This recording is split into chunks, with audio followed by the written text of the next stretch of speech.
Hi guys, welcome back to another video. On today's video I will be working on Project ND.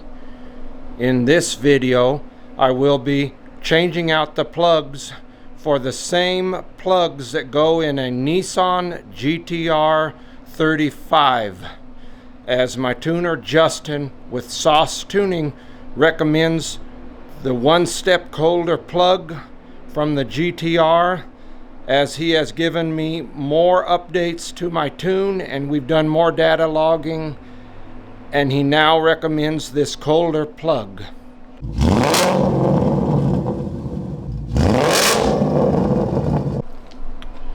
As you can see, I have the Goodwin Racing RoadsterSport strut bar or strut brace.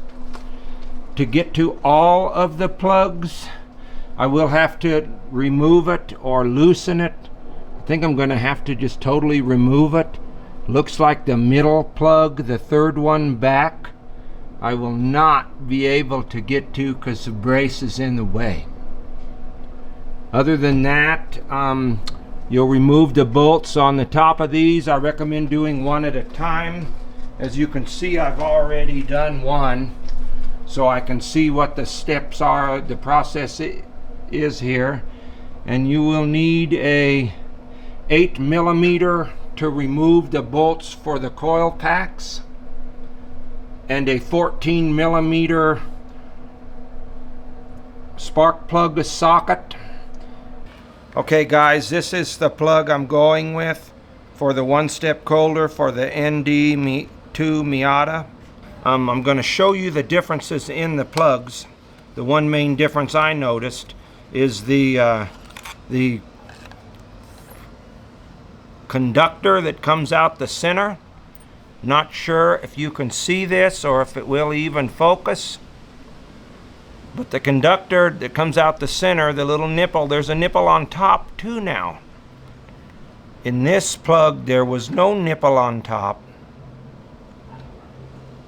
just the standard nipple down the center of the plug. When I'm saying on top, I mean the finger that comes up like this. It has a little nipple sticking down, as well as the nipple in the center of the plug. So that's something different. Again, these plugs are not cheap. They're a little over 20 bucks a piece. 25 to 28 bucks unless you can get them on eBay for a set of 4 for like $68, I believe. But again, this is a fairly simple job. I believe anyone could do this if they had the right tools, and probably takes less than an hour if you don't have the strut bar, maybe even with the strut brace that I have, the aftermarket. Okay, so none of this stuff is on very tight, of course. You know, it doesn't need to be very tight. So just kind of monitor how tight it was when you're taking it off and go back with that.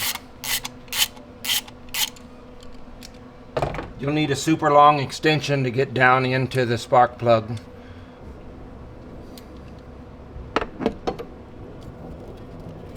And it's very easy, just kind of rock it back and forth.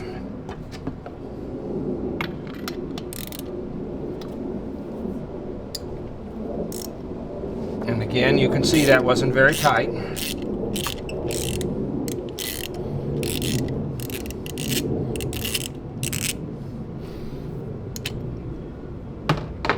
You do need a spark plug wrench, not a deep dish, because the spark plug wrench has the rubber, or they're magnetic, some of them are now, or you could lose the plug inside your valve cover.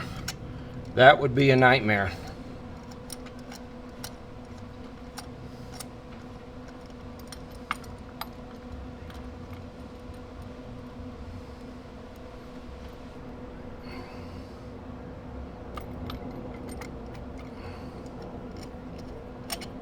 Of course, you start it by hand.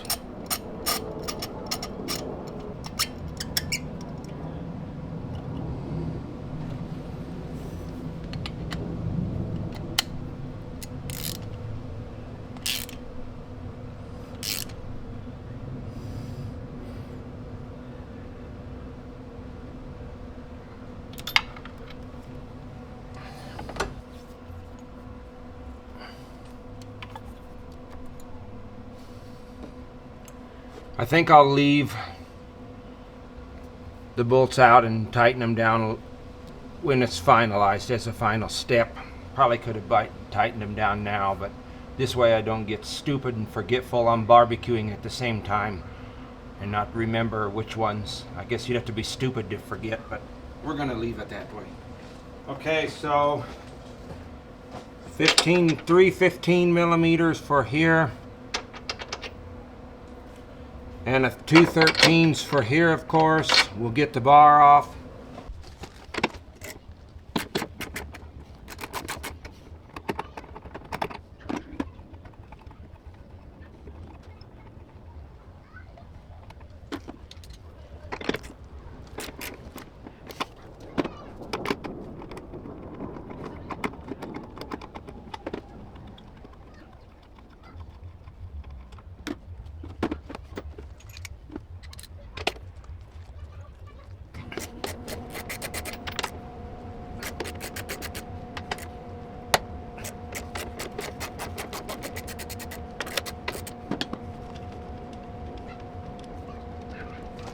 And the strut tower top bolts will need torqued to 37 to 43 foot-pounds.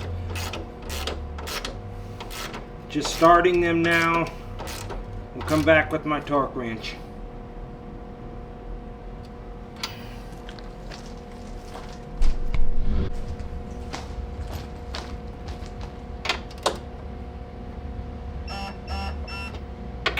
Oh, that's barely anything.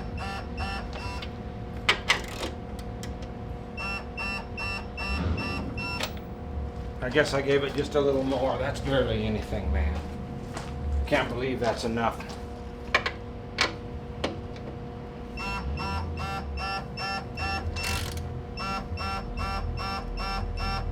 That don't even.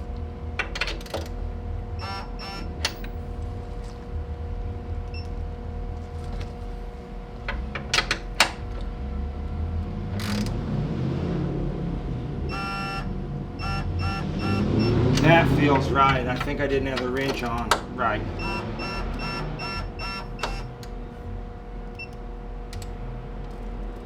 Every time you have to reset it once it beeps, it looks like this is a new wrench of mine.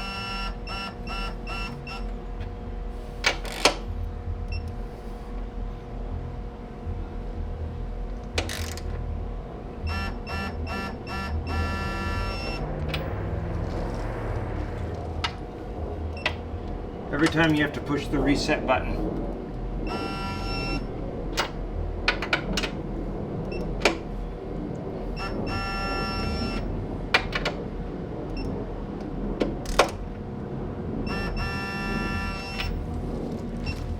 So we're going to check the other sides now.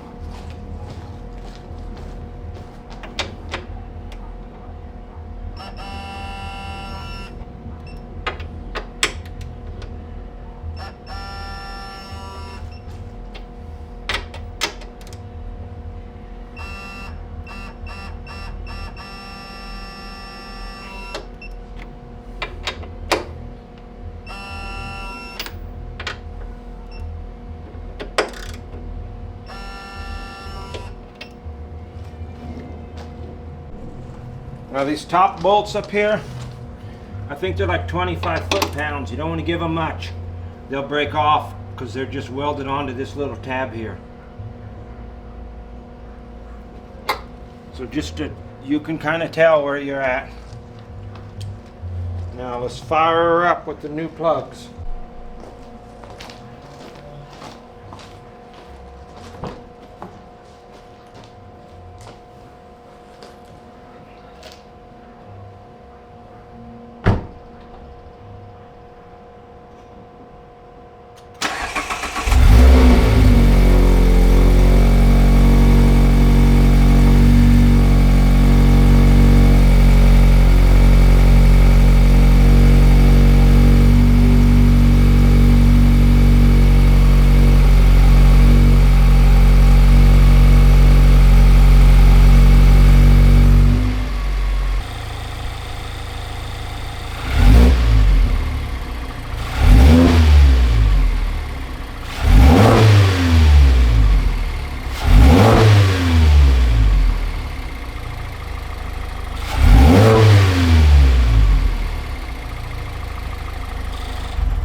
Guys, this will conclude today's video. In a future video, I will give you my conclusion on the spark plug update, or upgrade, I should say.